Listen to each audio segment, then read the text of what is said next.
Fala, torcedor! Aqui é o 12º jogador e nesse vídeo irei analisar e comentar todos os jogos das oitavas de final da Conmebol Libertadores. Torcedor, o sorteio da Conmebol Libertadores ocorreu ontem, segunda-feira, um pouco ali perto do meio-dia, lá na sede da Conmebol. E então vamos lá para analisar todos estes confrontos, tá? Alguns tranquilos, outros um pouco mais difíceis de serem analisados, lembrando que esses confrontos acontecerão pós-parada do Super Mundial, então muita coisa pode mudar até lá, né? Pensando que tem uma janela de transferências que já abriu, inclusive, acho, a janela de transferências. Então, teremos muita mudança em vários times, muitas trocas, muitas chegadas. Então, isso pode mudar demais até lá. Mas óbvio que eu vou deixar aqui os meus palpites para os senhores já de antemão, tá certo? Para quem perguntar sobre a Sul-Americana, eu não vou dizer nada sobre a Sul-Americana, porque a Sul-Americana ainda tem aquela fase de playoffs. E os meus palpites sobre os 4 brasileiros que estão na fase de playoffs, que é Vasco, Grêmio, Galo e Bahia, já estão na última live de sexta-feira, né? No Fio do Bigode, episódio 12. Se você quiser ver meu palpite, encontre lá o minuto da live onde eu estou falando sobre os confrontos desses brasileiros nos playoffs. E daí, quando as oitavas estiverem completamente definidas, os playoffs tenham, né, já acontecido, eu venho para falar os meus palpites da Sul-Americana. Então hoje vamos só para a Conmebol Libertadores, tá certo? Começando pelo confronto do São Paulo, né, o canto esquerdo superior aqui do chaveamento nosso que está aparecendo aqui na tela. São Paulo enfrentou o Atlético Nacional da Colômbia. Confesso que tem confrontos mais tranquilos, que tinham times piores, mas também tinham times melhores do que esse Atlético Nacional no outro pote, que é o pote dos segundos colocados. Tinha um Botafogo, que querendo ou não, é um time brasileiro e traria mais dificuldades que esse Atlético Nacional. Tinha o próprio Flamengo, que é outro grande time que passou em segundo. Então tinha alguns confrontos mais chatinhos, mas também tinha outros mais tranquilos, como eu já disse. Tá? Eu não acho que o São Paulo vai passar com tranquilidade. Acho que o São Paulo vai ter bastante dificuldade, principalmente lá no jogo da Colômbia. Porém, pensando que muitos jogadores do São Paulo voltam de lesão, Lucas volta de lesão, o Oscar deve voltar 100%, porque tem um bom tempo para se recuperar 100%, o Ferreirinha deve também voltar 100%, então vai ser um São Paulo com muitos reforços do próprio elenco, né? O principal reforço, óbvio, do Lucas Moura. E decidir no Morumbi, né, que é o caso aqui, tranquiliza mais ainda para eu dizer que o São Paulo vai estar na próxima fase. Lógico que não com facilidade, acho que vai ser um confronto bem difícil, um confronto bem chato. Esse time do Atlético Nacional não é um time horroroso como outros aqui que estão nessas oitavas de final. Então, eu coloco o São Paulo passando com certa dificuldade, mas de acordo com a volta dos reforços e esse tempo que o Zubeldia vai ter para tentar colocar o São Paulo nos trilhos, eu imagino o São Paulo chegando melhor do que esse Atlético Nacional nas oitavas e avançando para mais uma vez as quartas de final da Conmebol Libertadores. Vamos passar para o confronto de baixo entre Botafogo e LDU de Quito, outro confronto que o brasileiro decide em casa. Botafogo decide dentro do Newton Santos, porém é o confronto que eu imagino mais zebra por conta dessa altitude monstruosa que o Botafogo enfrentará, né? Não é um bicho de 7 cabeças como é você enfrentar o Bolívar lá na Bolívia, mas é uma altitude que sim facilita o jogo para a LDU. Eu acompanhei a LDU e Flamengo no Brasil, é um time muito limitado, é um time diversas vezes assim com limitações bizarras, um time muito fraco mesmo dentro aqui, fora, né, da sua altitude dentro do Brasil.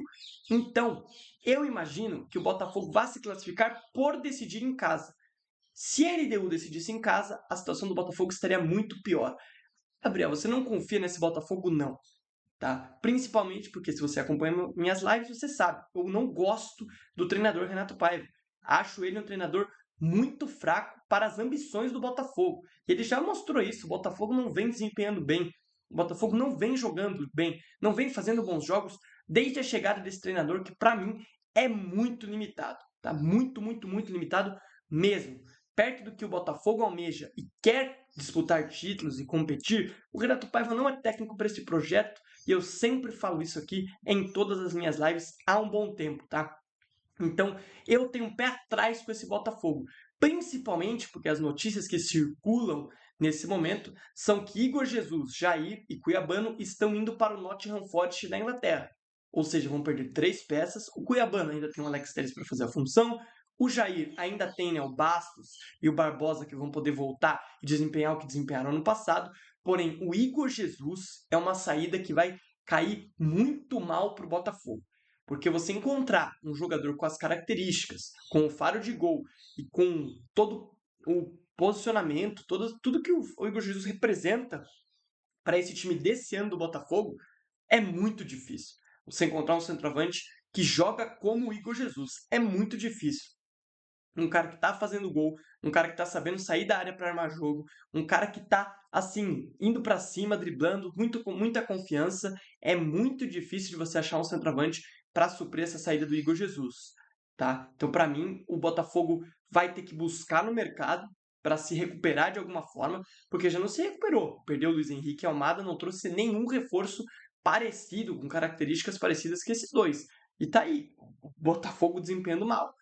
Claro que tem também o problema do treinador, que, como eu disse, acho fraco, mas tá, o Botafogo vai precisar se reforçar, porque senão pode passar bastante apuros com essa LDU, pensando no primeiro jogo, que é aquela altitude, quer dizer, chatinha lá de Quito. Mas mesmo assim, eu vou colocar o Botafogo se classificando, porque o jogo aqui no Brasil, que eu acompanhei da LDU, me mostrou que esse time é muito, muito fraco mesmo, tá certo? Então eu vou colocar aí o Botafogo nas quartas de final para pegar o próprio São Paulo.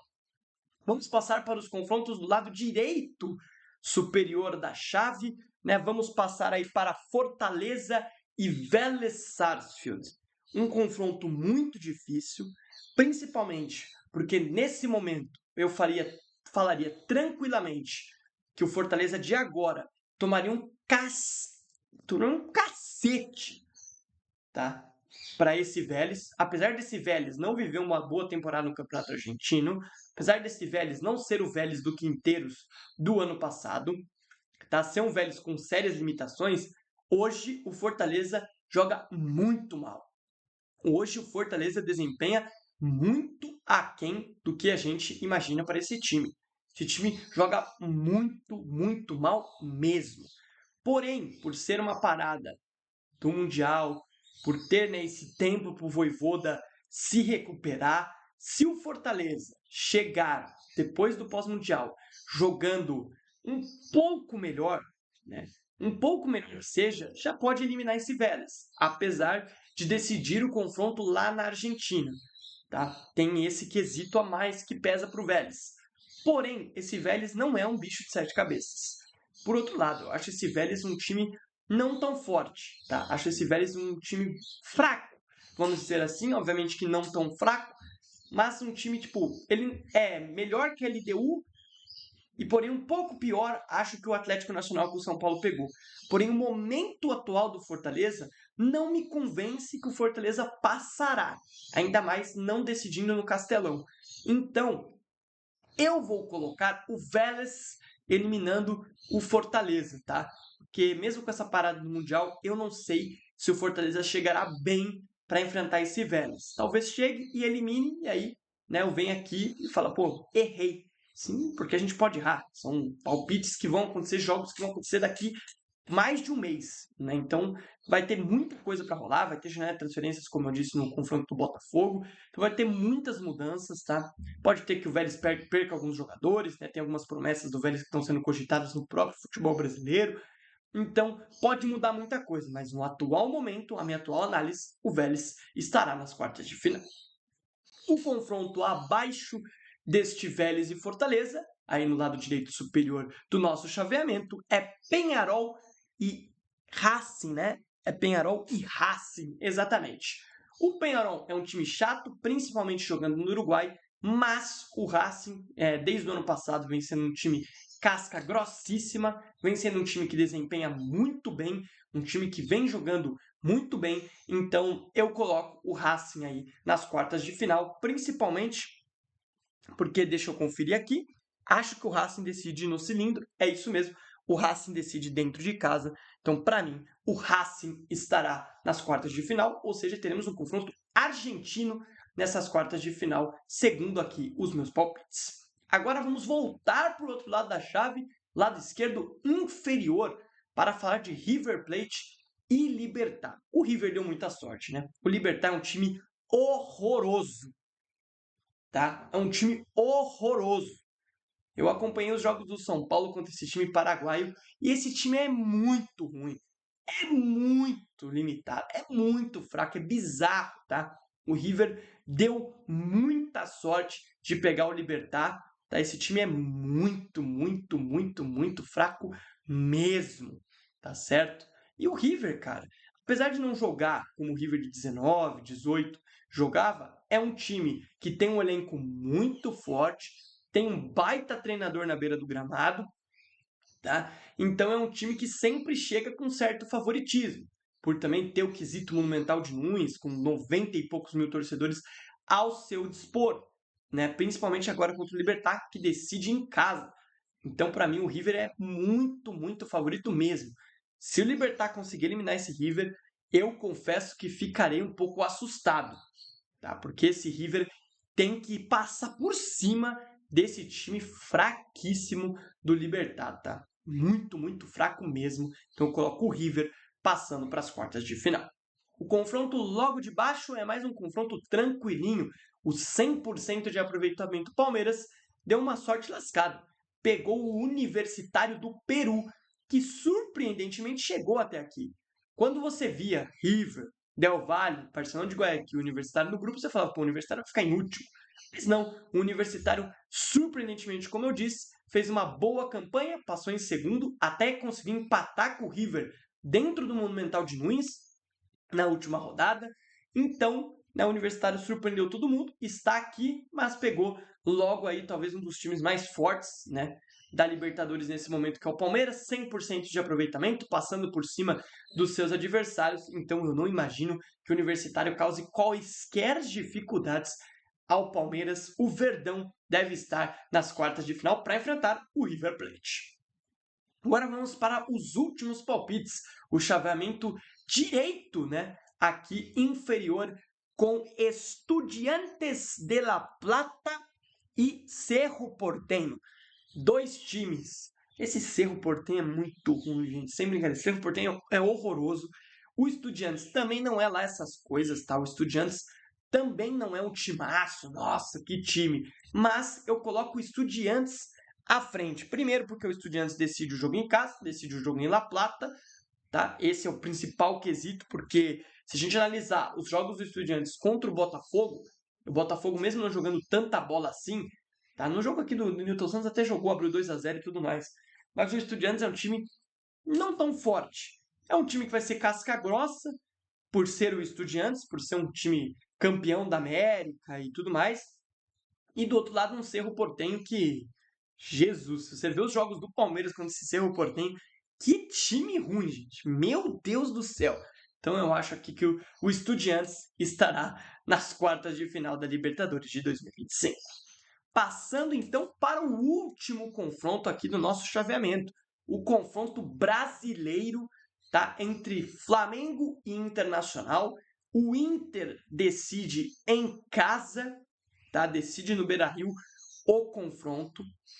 É um azar, né, esse confronto ter acontecido, porque são dois times brasileiros que o Flamengo é uma instabilidade. O Flamengo joga muito bem no Brasileiro, mas na Libertadores sequer estreou. O Flamengo ainda não conseguiu jogar bem dentro da Conmebol Libertadores, né? Não conseguiu mesmo jogar bem. Então não tem o que a gente dizer. Se a gente for analisar o Flamengo do Brasileirão, você fala que vai passar por cima desse Inter, que vive um momento muito ruim. O Inter nas mãos do Roger Machado vive um momento péssimo. Correu riscos de ser eliminado da fase de grupos da Libertadores. Nesse momento, tá, eu acho que a 2 pontos da zona de rebaixamento do Campeonato Brasileiro. Então vive um momento muito ruim o Inter em todas as competições. O Flamengo vive um momento ruim dentro da Libertadores. Por tudo, o Flamengo pode se reforçar, pegando toda a equação aqui e o jogo depois da parada do Mundial, vai ter o quesito físico, porque o Flamengo não vai parar, o Flamengo vai disputar o Super Mundial, o Inter vai estar parado só treinando e tentando se ajustar. Eu ainda coloco favoritismo pro Flamengo, mesmo o jogo da volta sendo no Beira-Rio, por conta do elenco que o Flamengo tem, por conta do potencial que esse elenco pode atingir, tá? Por conta do que o Flamengo está fazendo no Campeonato Brasileiro. O Inter, confesso que as minhas expectativas não são tão boas com o Inter. O Inter, como sempre, naquele ciclo infinito. Termina uma temporada voando, aí começa outra temporada, ou não vai bem no Gaúcho, ou vai bem como foi esse ano, e aí no Campeonato Brasileiro começa mal, aí troca de técnico, esse técnico voa, o Inter pega a Libertadores direto mais uma vez. O Inter parece que não sai desse ciclo infinito. É uma loucura. Esse ano, pelo menos, ganhou o Gauchão em vez de perder para o Grêmio. Né? Então, mudou um pouco o percurso, mas não mudou todo, porque o Inter está jogando muito mal e o trabalho do Roger Machado, nesse momento, está recebendo duras críticas e, obviamente, como eu ia dizer, sendo muito criticado pela torcida. Eu até imaginava que ele poderia até ser demitido depois da última derrota para o Fluminense em casa, né, por 2-0. Então o Inter, num momento trágico, trágico, tá o Inter vivendo um momento assim terrível, algo que eu não esperava. Esse time do Inter é um time capacitado, cara. É um time que tem elenco para estar jogando melhor, porém o trabalho do Roger vai devagar se definhando e devagar indo para as favas, tá? Não sei quanto tempo o Roger deve durar no comando. Até achei que poderia ser demitido, como eu disse, contra o Fluminense. Agora não foi. O Inter confia no Roger aí para ter esse um mês de paralisação do Super Mundial para consertar e arrumar esse time. Mas eu coloco o Flamengo nas quartas de final da Conmebol Libertadores. Então, só para dizer aqui, deixar claro os meus palpites, para mim passa São Paulo, para enfrentar também o Botafogo, que passa da LDU. Vou continuar do lado esquerdo para falar de Palmeiras versus River Plate nas quartas. E do lado direito, Vélez versus Racing, Flamengo versus Estudiantes de La Plata. E aí, torcedor, concorda comigo? Discorda? Deixa aqui nos comentários. Gostou do meu vídeo e gosta do meu conteúdo? Deixa o like nesse vídeo e se inscreve aqui no canal. E também, claro, ative as notificações para que você sempre possa recebê-las quando eu estiver ao vivo e quando sair os meus vídeos novos. E se você puder, por favor, siga o 12º Jogador em todas as nossas redes sociais, que estarão aí no link da descrição, no nosso Linktree. Até uma próxima, valeu, fui e tchau!